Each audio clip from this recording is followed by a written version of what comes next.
Rajahmundry municipal కార్పొరేషన్లో ప్రజాప్రతినిధులు, commissioner గారు మరియు జాయింట్ కలెక్టర్ గారు, అభివృద్ధి ఆర్టీసీ మరియు ఇతర అధికారులు అందరితోనూ ఒక 4 విషయాలపై కొద్దిగా డీటెయిల్గా డిస్కస్ చేయడం జరిగింది.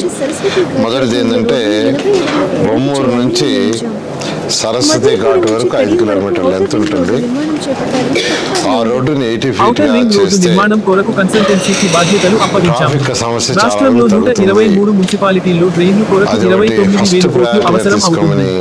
ప్రాధాన్యత క్రమంలో వచ్చే 3 ఏళ్లలో 5,000 కోట్లతో డ్రైనేజీ పనులు చేపట్టాలని నిర్ణయించాము. రాజమండ్రిలో ఇంకా 303 కిలోమీటర్ల మేర డ్రైనేజీ నిర్మాణం చేపట్టాలి.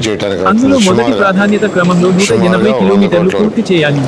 నెల రోజుల్లో పెండింగ్ లో ఉన్న టీడీఆర్ బాండ్స్ జారీ చేస్తాం. యాసరిస్ అనధికార భవనాలు, లేఅవుట్లను ఎల్ఆర్ఎస్, యూఆర్ఎస్ నిబంధనల ప్రకారం క్రమబద్ధీకరించుకోవాలి.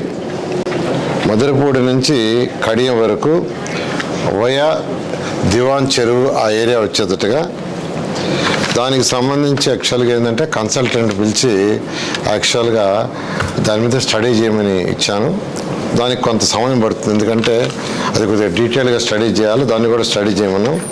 అది స్టడీ చేసిన తర్వాత దాని మీద ఎలా చేయాలి ఫైనాన్షియల్ ప్లానింగ్ అనేది చేస్తాము. అదేవిధంగా ఇంకొకటి అన్నిటికంటే ఇంపార్టెంట్ ఏంటంటే,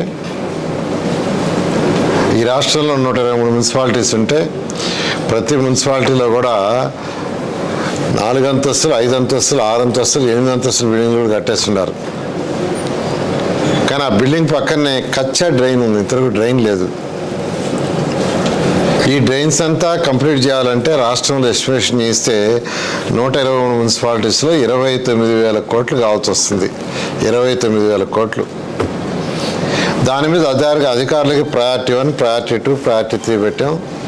అంటే ఎక్కువ డెన్సిటీ పాపులేషన్ ఉండి ఎక్కువ హౌసెస్ కట్టేసి ఉన్న వాటిని ప్రయారిటీ 1గా, అటు కాకుండా హౌసెస్ కట్టున్నారు కానీ 100% ఆక్యుపెన్సీ రాలేదు, ప్రయారిటీ 2. అలా కాకుండా ఎక్స్టెండెడ్ ఏరియా ప్రయారిటీ 3 తీస్తే ప్రయారిటీ 1 5,000 కోట్లు వచ్చింది, ప్రయారిటీ 2 మరొక 5,000 కోట్లు వచ్చింది, ప్రయారిటీ 3 బ్యాలెన్స్ అది 19,000 కోట్లు.